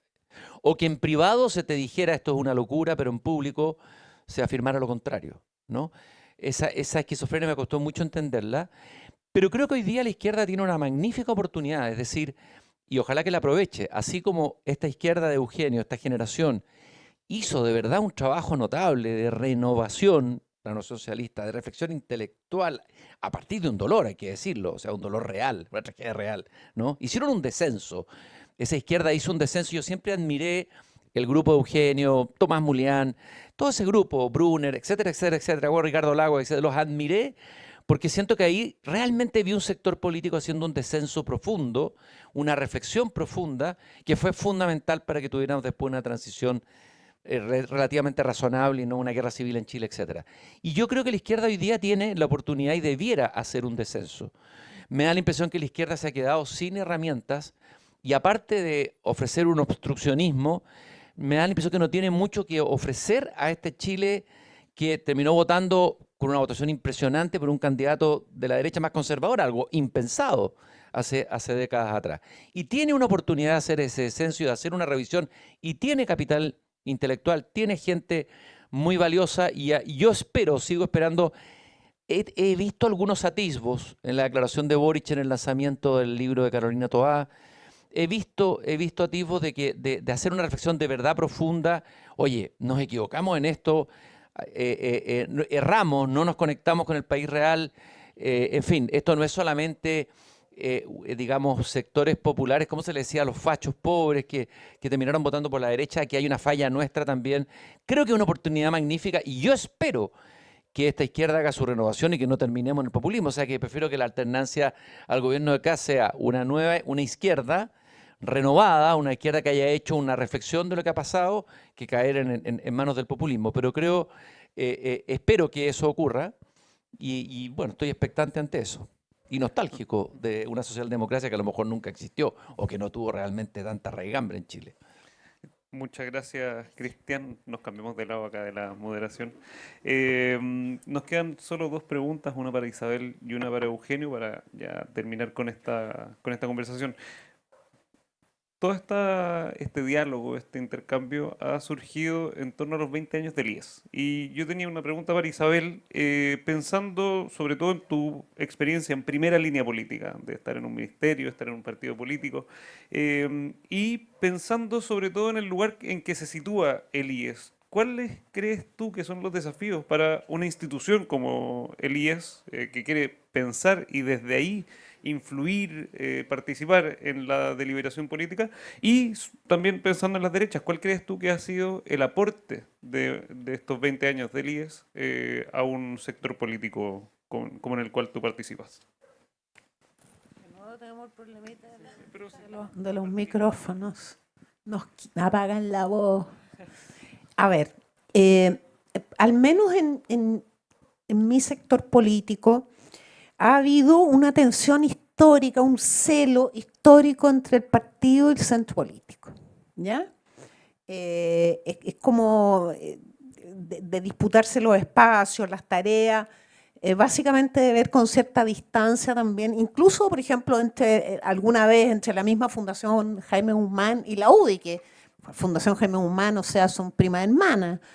Hay una desconfianza de los centros de estudio, una desconfianza en el sentido de no saben, no viven el Chile real, no conocen la vida, no conocen la política, pero básicamente tiene que ver, aquí hay un punto que no hemos tocado con Eugenio y con Cristian, que es la beta electoral también del país, ¿cierto? ¿Tuvo impacto el cambio del binominal al proporcional? Claro que lo tuvo. ¿Tuvo impacto esta nueva figura de los gobernadores regionales? Claro que lo tuvo, pues se han ido creando unas dinastías políticas en las regiones. Entonces, lo electoral se nos olvida. Entonces, ¿dónde está fundado de alguna manera el celo? No, porque el centro de estudio me está proponiendo algo y esto es impopular, esto no tiene que ver con mis compromisos. O sea, el mirar al corazón de un mundo de las ideas como el IES u otros centros de estudio, esto también pasa con centros de estudio que no son, cierto, tan desde lo humanista como el IES, sino también en libertad de desarrollo, de mejor no quiero saber cuál es la propuesta de ese grupo de referente técnico o intelectual, porque estoy segura que no va a conversar con mis intereses electorales. Hay algo de eso también, ¿ya? Y yo creo que a nuestros partidos les falta justamente hermanarse muchísimo más y eso la izquierda lo ha hecho, yo creo que la izquierda lo ha hecho, no solo desde las políticas públicas, que es la segunda deformación que hay para mirar a los centros de estudio como un diseñador de políticas públicas y de programas de gobierno, sino, ¿cierto?, hermanarse con, por ejemplo, el Instituto de Estudios Sociales, que los va a hacer, que les va a preguntar sobre la dignidad de la persona humana en que está fundada, sobre cuál es el límite del orden, sobre cuáles son, ¿cierto?, las luces y las sombras de los últimos 20 años más allá de las métricas. O sea, también, y yo, ahí donde veo un desafío muy importante para el IES, hacer un cariño más grande a quienes están en la política de todos los días. Yo no estoy en la política todos los días, soy militante del partido, no estoy en la comisión política, no estoy en la estructura y no quiero estarlo tampoco, estoy en otras cosas, pero creo que también los centros de estudio, particularmente el IES, porque tiene personalidades muy notables en la opinión pública chilena, que a ratos pueden también, ¿cierto?, intimidar a muchos actores de la política, parlamentarios, alcaldes, que quisieran, por ejemplo, hablar con Pablo, sentar, pero lo ven con temor, lo ven con distancia, lo ven con un me va a despreciar, yo no, ¿me entiendes? O sea, también hay un miedo al desprecio intelectual y el desafío del IES y eventualmente de otros núcleos de pensamiento que surgieran en torno a la misma idea de país y de sociedad, es, creo yo, hermanarse más, convocar a los partidos, no esperar que los partidos lo convoquen y abrir los canales para influir en el pensamiento y también en la forma de actuar, porque hay un tema que tampoco tocamos, pero debiera ser probablemente objeto de un próximo punto y coma. Cuando digo también influir en la forma de actuar, tiene que ver con la corrupción, la ética, el sentido moral del servicio público y especialmente, ¿cierto?, de la vocación política. Gracias, Isabel. Una última pregunta a Eugenio, que quisiera llevarlo un poco a la misma pregunta de Cristian, ¿no? Eugenio pasó por la izquierda de la que proviene, pero en su propia tragedia, recorriendo tu propia biografía, y en cambio en el salto al tiempo corto pasaste al IES, ¿no? En un ejercicio muy interesante, pero quisiera entonces pedirte en esta última pregunta incorporar también en este tiempo corto a esa izquierda, ¿no?, que para Cristian se extravió, ¿cierto?, en el último ciclo.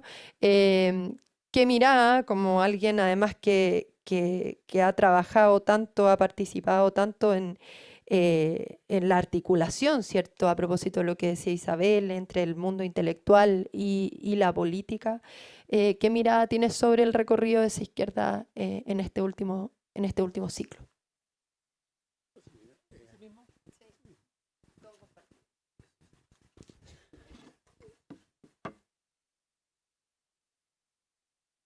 A ver, yo creo que no.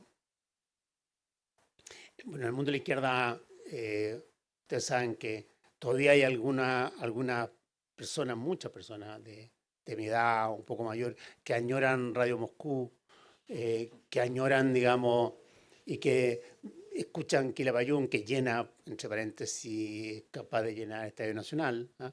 Y Silvio, y viven de esa nostalgia y de esa condición de víctima que lo fueron. ¿Ah?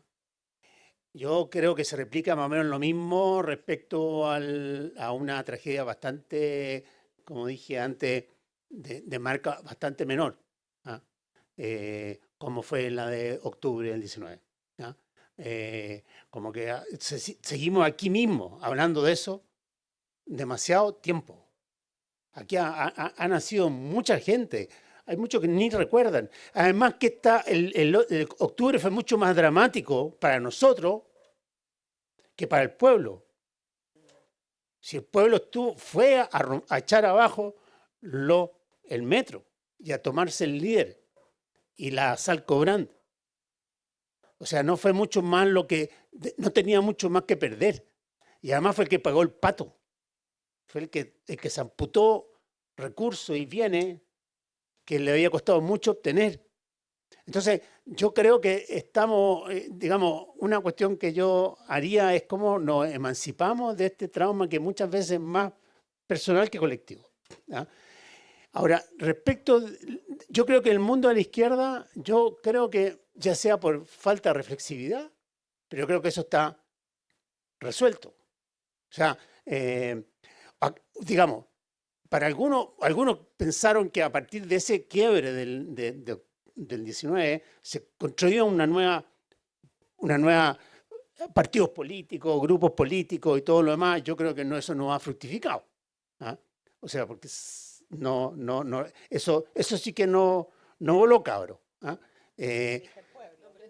No prendió, cabro. Eso no prendió. Y lo mismo el 4 de septiembre del 22. Eso tampoco creo que prendió. Si lo que tenemos hoy día es esta tercera alternativa, o sea, es Kast. ¿Ah? Y entonces yo creo que el mundo de la izquierda encontró una forma de reconciliarse a través del gobierno Boric. O sea, el gabinete Boric, a partir de Toá, pasa a ser como el lugar donde esta izquierda que tenía arraigarme en la concertación, o otra que tenía la de Frente Amplio, encuentra un lugar común. Tiene un liderazgo que no hay ninguna duda que es Gabriel Boric. Tiene capacidad reflexiva, algo, pero escasa. Escasa porque no tiene universidades, no tiene think tanks, no tiene fundaciones, no tiene apoyo internacional como teníamos nosotros. O sea, tiene condiciones bastante más modestas y precarias. ¿Ah? En parte también porque, bueno, yo creo que ese factor influye, pero yo creo que si uno va a pensar en esa izquierda y ponerle atención, yo creo que no tienen que prestarle atención a personas como yo, por favor, totalmente de salida. ¿Ah? Tienen que prestarle atención a gente como Boric y a esa generación. Entonces, cuando el ministro o un ministro dice que quiere ponerse de acuerdo con la socialdemócrata, pero que le tiene miedo al Frente Amplio, es que está mirando con el espejo retrovisor. Tienen que entenderse con los del Frente Amplio. Esos son los que están haciendo política, los que van a hacer política, los que van a seguir siendo factor de poder en los próximos 20 años, 30 años. Y esa generación, yo creo que a golpes obviamente mucho más tenues que otras generaciones, ha aprendido. Y aprendió básicamente con la experiencia de gobierno. La experiencia de gobierno fue realmente un postdoctorado muy importante para esa generación. Y yo diría que un postdoctorado, sí, porque normalmente muchos tenían doctorado ya.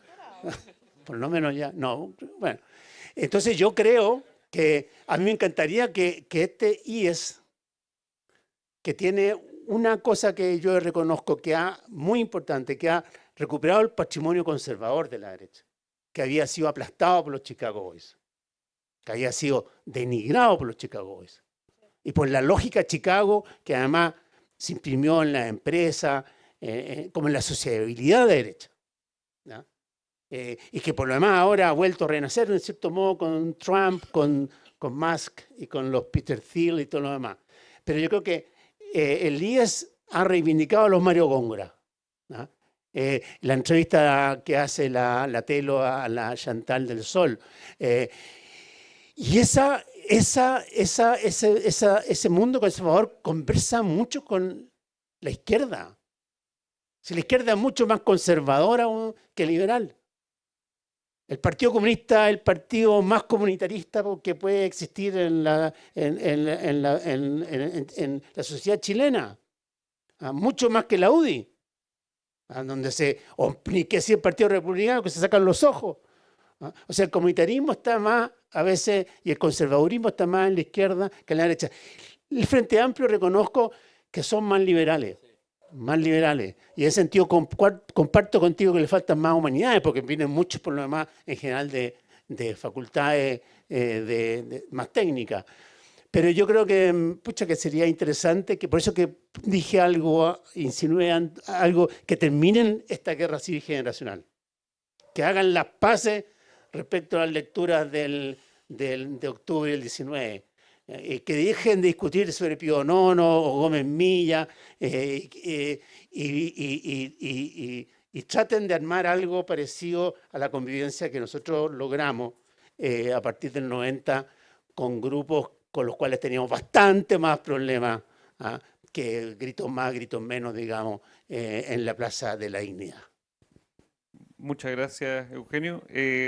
Justo antes de cerrar, nosotros siempre tenemos una costumbre en los lanzamientos de la revista, damos un minuto de cierre, que además aprovechamos para que la gente recomiende un artículo, y así entusiasmar un artículo, una entrevista, una reseña, y un poco de publicidad también para nuestro propio producto. Pero Así en su que, cierre lo que cada uno quiera por subrayar, supuesto, por por supuesto. Lo Pero otro es un sí les guiño. pedimos un minuto de cierre para poder pasar al cóctel y ahora sí a la celebración. Así que partimos Isabel, Eugenio, Cristian. Si yo dos cosas, voy a aprovechar este minuto glorioso y útil para decir dos cosas. Uno, lo dejaré para otra conversación, a lo mejor una bilateral con Eugenio Tironi, pero yo no estoy de acuerdo que tengamos que dar vuelta a la página de octubre del 2019, porque en un sector muy importante del país, no solo en la política, hay un dolor ahí sordo, un cambio de vida, una experiencia frente al odio, ¿cierto? Que por lo menos mi generación, y soy bastante grande, no habíamos vivido. No tiene comparación, desde luego, con el golpe militar ni con la UP, es otra dimensión, pero creo que apagarlo, ¿cierto? Porque molesta hablar del tema, significa también despreciar un sentimiento, una experiencia y un miedo que habita en un sector importante de la ciudadanía, personas comunes y corrientes, ¿cierto? Que se levantan todos los días, toman el Transantiago, su auto, en fin, y van a trabajar, y es importante escucharlo y sanarlo. Y dos, yo quiero invitarlos a que vayan a ver los preciosos libros, no valen 500 millones de pesos, ¿cierto? Como los libros del discurso presidencial, pero yo por lo menos he pasado muchas horas en los últimos, no sé, 8 o 7 años disfrutando de los libros que ha publicado el IES sobre distintos temas, pero básicamente los que apasionan el IES, que son la filosofía, ¿cierto? El mundo humanista, el mundo de la economía. Yo me leí aquí desde Adam Smith para adelante, pasando por la Escuela de Chicago con Friedman, etc. Así que antes de irse, pasan y miran los preciosos libros del IES, todos.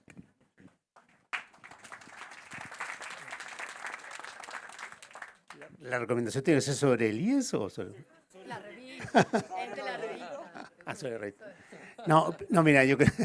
No, pero una cosa en general... Ya, ok. No, lo único que yo quiero transmitir es que, digamos, a mí me costó, creo, haberlo más o menos conseguido, no andar por la vida en condición de víctima, y ni respecto ni empezar a comparar, digamos, la magnitud de la tragedia. Yo creo que, como hoy día le escuchaba, y eso podría ser una recomendación, una entrevista de Isra Klein a Yuval Harari que hace en New York Times, que está en el podcast y está, me parece que también la publicaron, que es extraordinaria porque Harari muestra y comenta en ambos la inmensa capacidad que tienen las sociedades y las naciones de reconciliarse. Ruanda ya se acabó, nadie pregunta, dice Harari, en Alemania, si el presidente o el primer ministro es cristiano o protestante, católico o protestante, bueno, ni decir Francia, Alemania, o sea, que la capacidad, digamos, de reencuentro es enorme, porque hay un gen cooperativo, digamos, que está detrás. Entonces, que nosotros estemos dándonos vueltas sobre el 18 de octubre de 2019, como otros están sobre el 11 de septiembre de 1973, me parece que es un exceso. Entonces, eso es simplemente lo que quiero decir respecto de eso. Ahora, ¿qué es lo que recomendaría, aparte de la recomendación que ya hice? Yo recomiendo a mí me interesa mucho este tema como de orden sociológico, en ese sentido, me interesó mucho lo de la familia, artículos sobre la familia, muchísimo, porque ya estamos ante y el problema de la natalidad, que es un problema que no se lo podemos imputar a cuestiones tan coyunturales, sino que es además un fenómeno que está ocurriendo en todas las culturas, no importa en el desarrollo, y como bien dice el artículo, tiene mucho que ver con el nuevo lugar de la mujer. Nuevo lugar de la mujer que Chantal del Sol además reivindica y aplaude. Y el hecho que nos escandalicemos con Epstein, que antes no lo habríamos hecho, que nos habría parecido normal su comportamiento.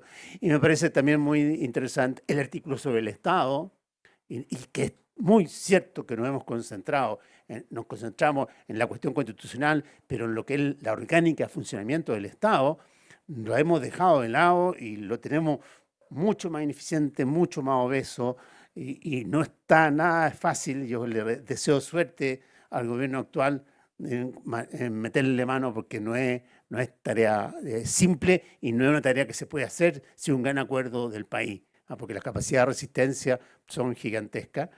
Y me parece también, bueno, creo que con eso ya terminé con la recomendación. Ya.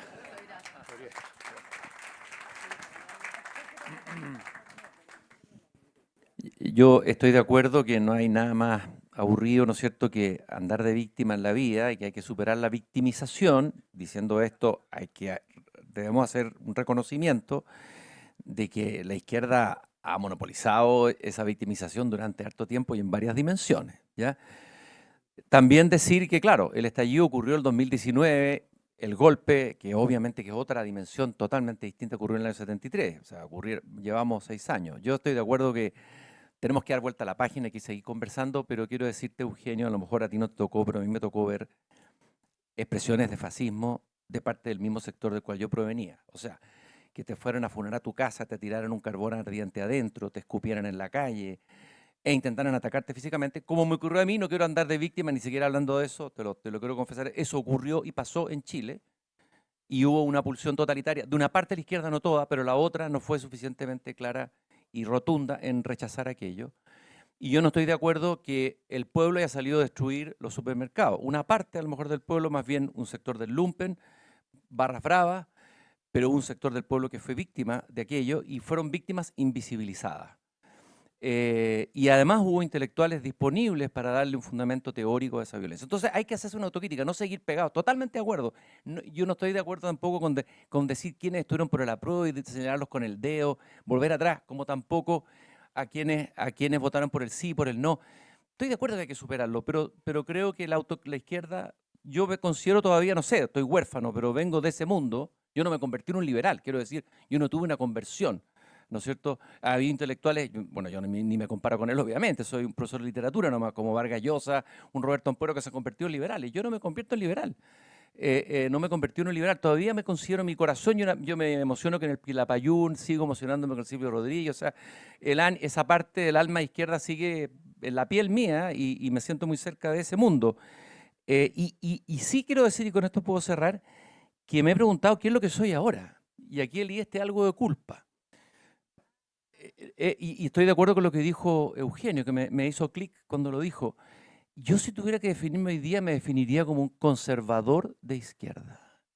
Y conservador, mucha culpa la tiene el IES. En muchos temas que me ha hecho reflexionar. O sea, yo creo que yo era antes mucho más progresista, me he puesto conservador en la línea comunitaria, del tema de la comunidad, en ese sentido. En otros temas puede haber más afinidad. O sea, por eso que es interesante que exista un centro como este, que te pueda hacer también, ¿cómo decirlo?, hacer una síntesis, y me siento mucho más cerca de aquellos sectores políticos que están preocupados de la comunidad frente al individualismo, etcétera, etcétera, etcétera. De ciertos valores como la familia, no con un discurso moralizante terrible y ultraconservador. Y hay que decir que hay conservadurismo y conservadurismo. Hay un conservadurismo light, hay que decirlo, o un conservadurismo sin ningún espesor. Aquí tenemos un conservadurismo, creo yo, con espesor intelectual, ¿no? Y eso es muy interesante. Y es muy importante que exista ese conservadurismo, como tiene que existir un liberalismo y tiene que existir una izquierda. Y bueno, y desde luego democrático. Eso es clave. Ahí estamos.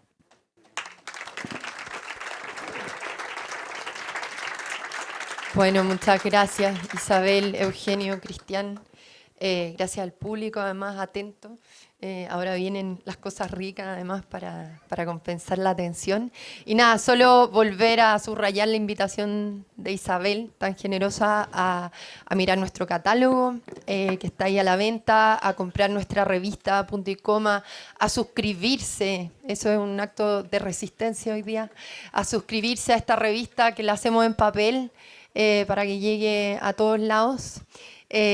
Apoyen ese proyecto bonito que es nuestro tesoro, que nos sigan en redes sociales para ver nuestras actividades futuras en las cuales seguiremos celebrando con mucha alegría como hoy nuestros 20 años. Muchas gracias.